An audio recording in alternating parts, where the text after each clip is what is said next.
ಯತ್ನಾಳ್ ಬಗ್ಗೆ ನೋಡ್ರಿ, ಯತ್ನಾಳು ಯಾವಾಗ ಪಕ್ಷ ನಿಷ್ಠೆ ಇದೆ ಅವ್ರಿಗೆ ಅಧಿಕಾರ ಕೊಟ್ಟಂಥ ಭಾರತೀಯ ಜನತಾ ಪಕ್ಷವನ್ನೇ ಬೈದು ಬಂದವರು ಈಗ ನಮ್ಮ ನಾಯಕರನ್ನ ಭಾಳ ಅಗೌರವವಾಗಿ ಮಾತಾಡ್ತಾವ್ರೆ. ಅವ್ರ ಲ್ಯಾಂಗ್ವೇಜಲ್ಲಿ ನಾವು ಮಾತಾಡ್ಬೋದು, ನಾವು ನಾಲ್ಗೆನ ಕೆಡಿಸ್ಕೊಳ್ಳೋಕೆ ಇಷ್ಟ ಇಲ್ಲ. ಅವ್ರು ಇತ್ತೀಚೆಗೆ ಏನೇನು ಸ್ಟೇಟ್ಮೆಂಟ್ ಕೊಟ್ಟಿದ್ದಾರೆ ಅಂತ ನೀವೆಲ್ಲ ಅರ್ಥ ಮಾಡ್ಕೋಬೇಕು. ಆಮೇಲೆ ಅವರು ಬೇಳೆ ಬೇಯಿಸ್ಕೊಳ್ಳೋಕ್ಕೋಸ್ಕರ ಡಿ ಕೆ ಶಿವಕುಮಾರ್ ಅವ್ರ ಹೆಸರನ್ನ ಹೇಳ್ಕೊಂಡು ಅವ್ರು ಬೇಳೆ ಬೇಯಿಸ್ಕೊತಾರೆ ಅಷ್ಟೇ. ಕೆಲವೊಂದು ಏನು ಬೇಕಾದ್ರೂ ಆಗ್ಬೋದು ಅಂತಕ್ಕಂಥ ಜೈಮಾನ್ದವರಲ್ಲ ಡಿ ಕೆ ಶಿವಕುಮಾರ್ ಅವರು. ಡಿ ಕೆ ಶಿವಕುಮಾರ್ ಅವರು ಕಾಂಗ್ರೆಸ್ ಪಕ್ಷದಲ್ಲಿ ಒಬ್ಬ ನಿಷ್ಠಾವಂತ ಕಾರ್ಯಕರ್ತನಾಗಿ ಇವತ್ತು ಮುಖಂಡರಾಗಿರ್ತಕ್ಕಂಥದ್ದು.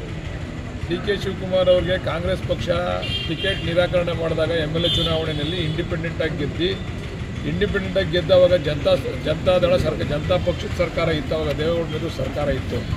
ಆವಾಗ ಅವ್ರು ಹೋಗ್ಬೋದಾಯಿತು, ಅವ್ರನ್ನ ಮಂತ್ರಿನೇ ಮಾಡ್ತಿದ್ರು. ಆ ಸಂದರ್ಭದಲ್ಲಿ ಹೋಗಿದ್ರೆ ಅದನ್ನು ಬಿಟ್ಟು ಅವರು ಟಿಕೆಟ್ ಕೊಡದೇ ಇದ್ದರೂ ಕೂಡ ಇಂಡಿಪೆಂಡೆಂಟಾಗಿ ಗೆದ್ದು ಪುನಃ ಕಾಂಗ್ರೆಸ್ಗೆ ಸೇರಿ ಕಾಂಗ್ರೆಸ್ನಲ್ಲೇ ತಮ್ಮ ಬದುಕನ್ನು ಕಟ್ಕೊಂಡಂಥವ್ರು ಡಿ ಕೆ ಶಿವಕುಮಾರ್ ಅವರು.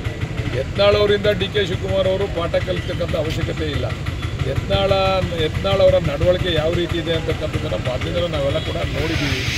ಅವರು ಜನತಾದಳಕ್ಕೂ ಬಂದಿದ್ದರು. ನಾವು ಜನತಾದಳದಲ್ಲಿದ್ದಾಗ ನಮ್ಮ ಜೊತೆನೂ ಜನತಾದಳಕ್ಕೂ ಬಂದಿದ್ದರು. ಆವಾಗ ಯಡಿಯೂರಪ್ಪನವ್ರನ್ನ ಮುಖಂಡರುಗಳನ್ನೆಲ್ಲ ಬೈಕೊಂಬಂದಿದ್ರು.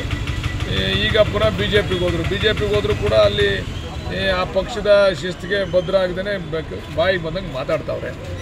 ಅಂದರೆ ನಾನು ಹೇಳ್ತೀನಿ, ಯತ್ನಾಳ್ ಅವ್ರಿಗೆ ಅವ್ರು ಹೊಟ್ಟೆ ತುಂಬೋದಾದರೆ, ಅವ್ರ ಜೀವನ ನಡೆಸ್ಕೊಳ್ಳೋದಾದರೆ ನಮ್ಮ ನಾಯಕರ ಬಗ್ಗೆ ಮಾತಾಡ್ಕೊಳ್ಳಿ. ನಮ್ಮ ನಾಯಕರ ಮೇಲೆ ಮಾತಾಡೋದ್ರಿಂದ ಅವ್ರಿಗೆ ಹೊಟ್ಟೆ ತುಂಬ್ತದೆ, ನನ್ನ ರಾಜಕೀಯ ಜೀವನ ಮುಂದುವರಿತದೆ ಅನ್ನೋದಾದರೆ ಅವ್ರು ಮಾತಾಡ್ಕೊಳ್ಳಿ, ನಮ್ಮದೇನು ತಗೊಳ್ಳಲ್ಲ. ಸರಿ.